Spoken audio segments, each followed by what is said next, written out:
Hello বন্ধুরা, তোমরা কেমন আছো? আমি খুব ভালো আছি। তো রেডি হয়ে মামার দিকে চলে গেলাম। মামার সাইকেল রেখে মানির সাথে আর কি যাচ্ছিলাম। নিশো আগের থেকেই টোটোতে উঠে বসেছিল, ভাই আর আমিও উঠে গেলাম সবাই মিলে। তারপর এখান থেকে নেমে গেলাম হাবড়া স্টেশনের ওখান থেকে হেঁটে চলে গেলাম। ট্রেনের টিকিট কাটতে গেছিলো, তাই জন্য দাঁড়িয়েছিলাম। তবে ট্রেনও দাঁড়িয়েছিল। তারপরে আমরা উঠে গেলাম ট্রেনে। তারপর আমরা বিরাজ স্টেশনে নেমে ওখান থেকে টোটো ধরে আর কি হ্যাপি ভ্যালি পার্ক চলে আসলাম। এখানে মেশো টিকিট কাটছিল ঢোকার জন্য। তারপরে দেখো আমরা ভেতরে ঢুকে গেলাম। তোমাদের তো পুরোটা ঘুরিয়ে দেখাতে পারছিলাম না, একটু একটু করে দেখাচ্ছিলাম। খুব সুন্দর লাগছিল দেখতে। আমি আগেও একবার গেছিলাম, ওয়াটার পার্কে গেছিলাম, বাট এতটা ঘুরে দেখিনি।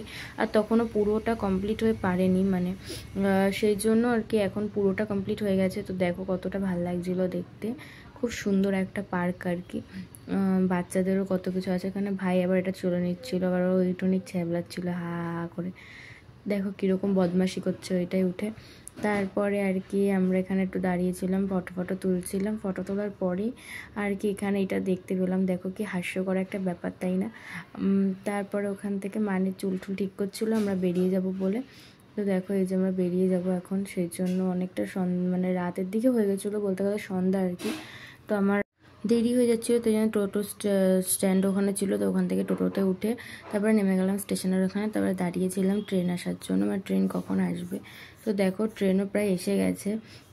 তারপরে ট্রেনে করে উঠে চলে আসলাম স্টেশনে নেমে। এখান থেকে হাঁটতে হাঁটতে যাচ্ছিলাম। এখান থেকে মেশো একটা স্যান্ডউইচ কিনলো মাকে দেবে বলে, মার জন্য। তারপরে আমরা একটা আইসক্রিম কিনে নিলাম, আইসক্রিম খাবো। তারপর ওখান থেকে ভ্যান করে উঠে আমরা নালন্দা ওখানে নেমে গেলাম। তো আজকে মিনি ব্লগটা অবধি। তোমাদের কেমন লাগলো অবশ্যই কমেন্ট করো। টাটা, সবাই ভালো থেকো।